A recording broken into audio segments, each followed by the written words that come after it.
Double figures. Pull from outside, her first miss against the Fire this season. Clark, offensive rebound, puts it in and sticks the jumper. Stephanie White, Kelly Krauskopf, Amber Cox, and that damn sports psychologist employed by the Indiana Fever. Congratulations, you four.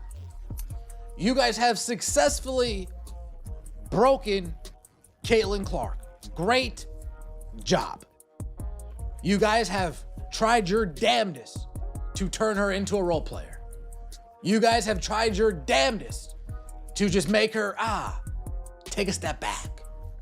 Let everybody else get the shine. Swing the ball. You don't gotta do it all by yourself, Caitlin. We're here for you. We're here for you. Did Caitlin Clark's 4 words just end the Stephanie White era? After another brutal Indiana Fever loss, Caitlin Clark walked up to the podium, got asked about the officiating, and dropped 4 calm little words. Officiating wasn't my problem. If any of the officiating rule changes are impacting how you're able to play as a team defensively? Officiating wasn't our problem tonight. Caitlin, you have... On the surface, that sounds harmless. But when you look at what just happened on the court and what's been brewing behind the scenes for weeks, those 4 words might have just started the countdown on the Stephanie White era in Indiana. It's over. It's over, guys. Caitlin Clark is mentally checked out. She's done. She's done. She's done with Stephanie White. She's done with Stephanie White. Look at this here. This is a player that is mentally done. Stephanie White, congratulations. You have mentally defeated Caitlin Clark. She's done.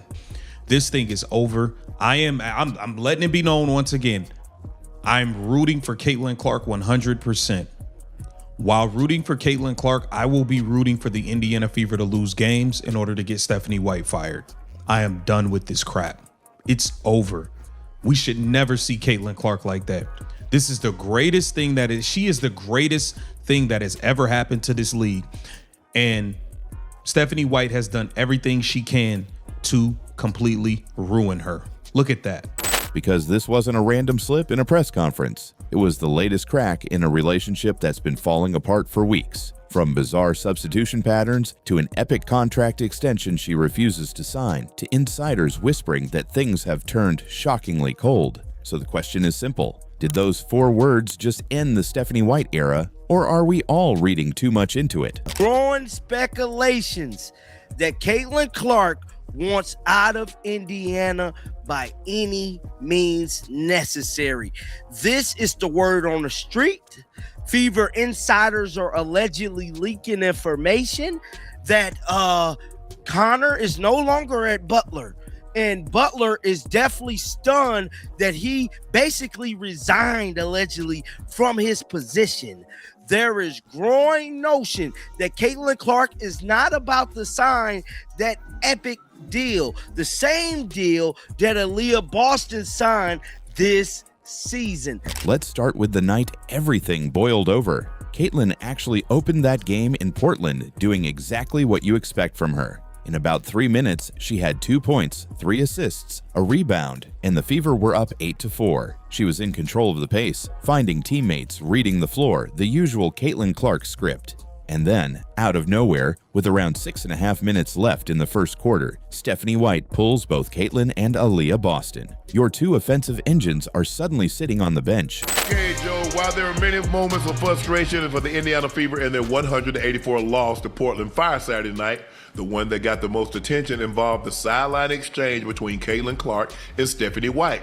At one point in the game, a fan caught a video of White and Caitlin arguing on the bench during the break in the action, presumably over defense. Let's look at this video.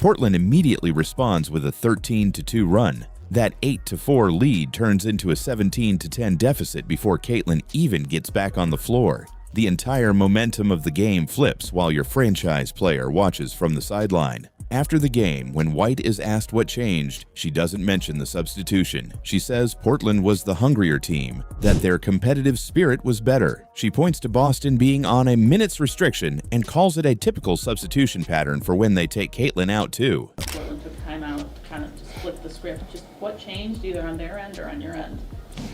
I just thought they were the hungrier team.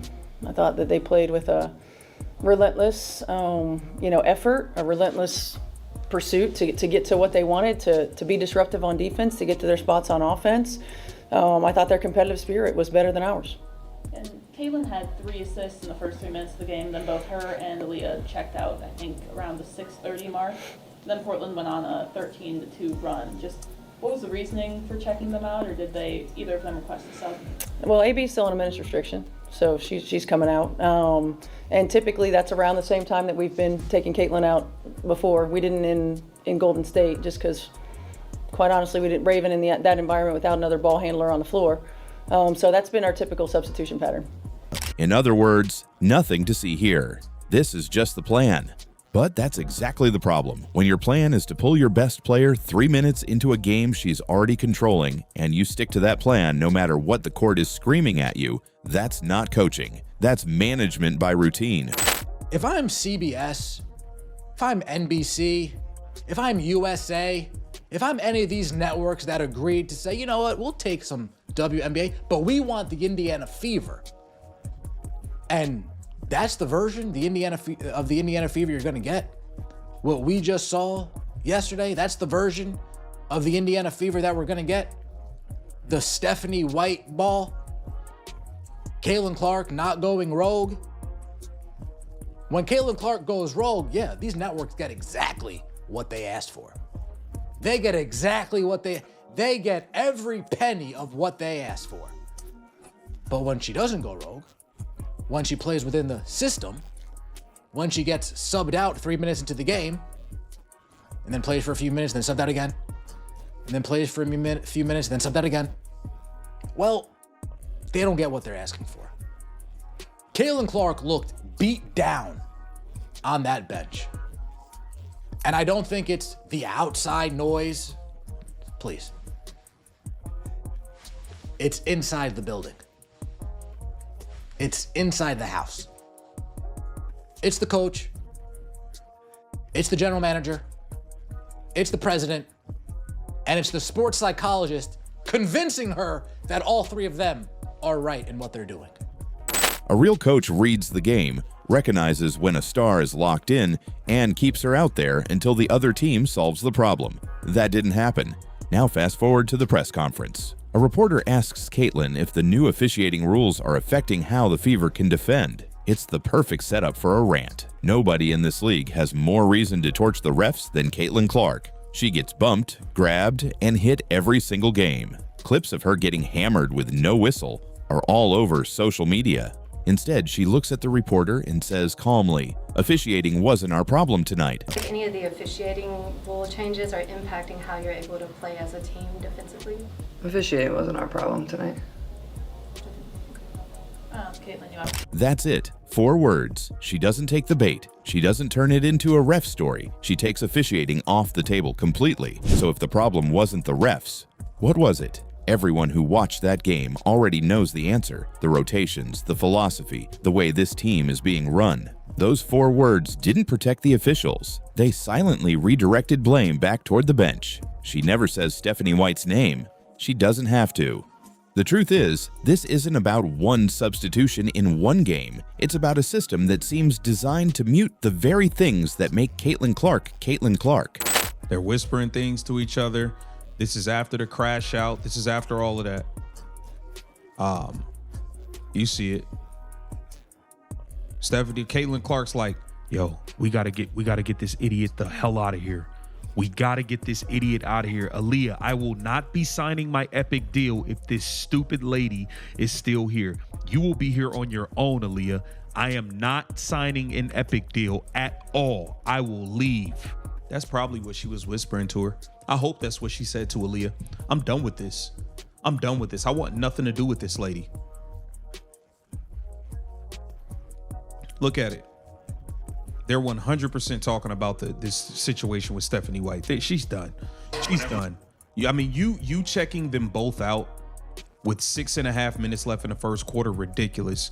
Jason Whitlock said this: Stephanie White rotated her players like they were playing 3 games in 4 nights. It was actually Portland playing its 3rd game in 4 nights. Stephanie White played 11 players in the first quarter. Wrong coach. Fire that bozo. Fire that bozo. There is no reason to play 11 different players in 1 quarter. This lady wants to be the smartest person in the room. Publicly, the Fever talk about wanting to get the ball inside to their post players, focusing on feeding Boston and the other bigs. That sounds fine until you realize that when they actually run high, pick and roll with Clark and Boston, it's almost unguardable and opens up the whole floor. Then, for no clear reason, that action slowly disappears from the game plan. Instead, Caitlin is forced off the ball. She's standing in the corner, spacing the floor, while other players bring it up. This is one of the best on-ball creators in basketball, the same player who changed the geometry of college defenses, and she's being used like a spot-up role player. On top of that, the rotation patterns never seem to adjust to the moment. Whether she's hot or cold, whether they're up or down, there's the same early hook, the same rigid pattern, like what's happening in the game doesn't matter. Over time, that does something to you. When your coach's actions don't match their words, when they call you the first option, but your minutes, touches, and roles say otherwise, it chips away at your aggression, your confidence, and eventually, your trust. You start to feel like you're being managed, not unleashed. If this was only a basketball X's and O's problem, maybe you fix it in a film session, but the cracks are much deeper than that. According to a reported leak from someone close to the Fever front office, there are massive difficulties around Caitlin's future contract extension. The team allegedly put a huge, long-term offer on the table,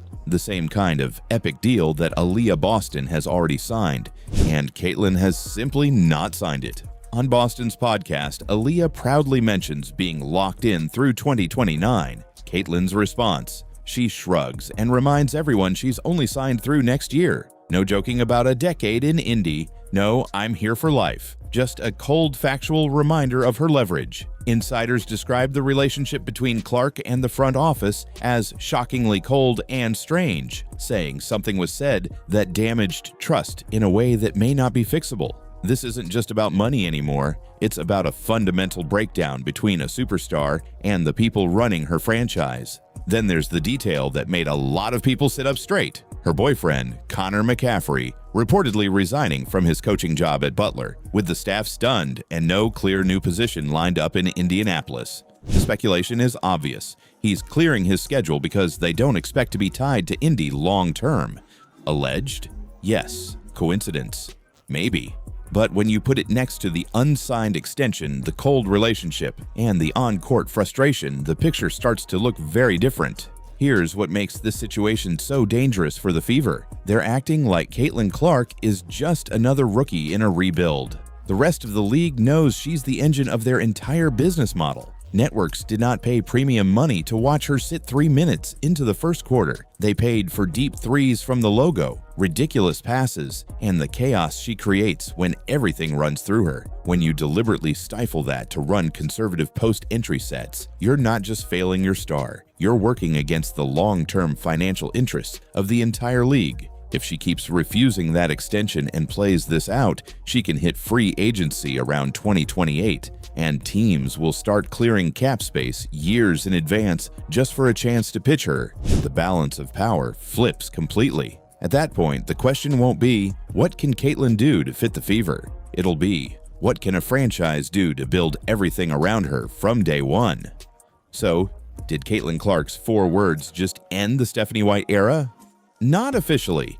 There's been no firing, no trade request, no public blowup, but it might be the moment the countdown started. Think about the pattern. Questionable rotations that pulled her when she was dominating and flipped winnable games. A system that turned a generational point guard into an off-ball decoy. And a front office leak describing a shockingly cold relationship and major concerns she'll never sign their epic deal. Then after all of that, she steps to the mic and tells the world, officiating wasn't our problem tonight. With everything we know, that doesn't sound neutral anymore. It sounds like a line in the sand. From here, there are really only 3 paths. 1. Stephanie White completely changes course, builds the offense fully around Caitlin, and somehow repairs the trust. 2. The Fever front office decides the only way to keep their star is to change coaches and reset the culture. 3. Nothing changes, the relationship keeps eroding, and Caitlin quietly positions herself to walk, taking the fan base, the ratings, and a massive chunk of the league's momentum with her. So I'll throw it to you. Were those 4 words just an honest answer about one bad night, or did Caitlin Clark just fire the first public shot in a battle she fully intends to win? Let me know where you stand in the comments.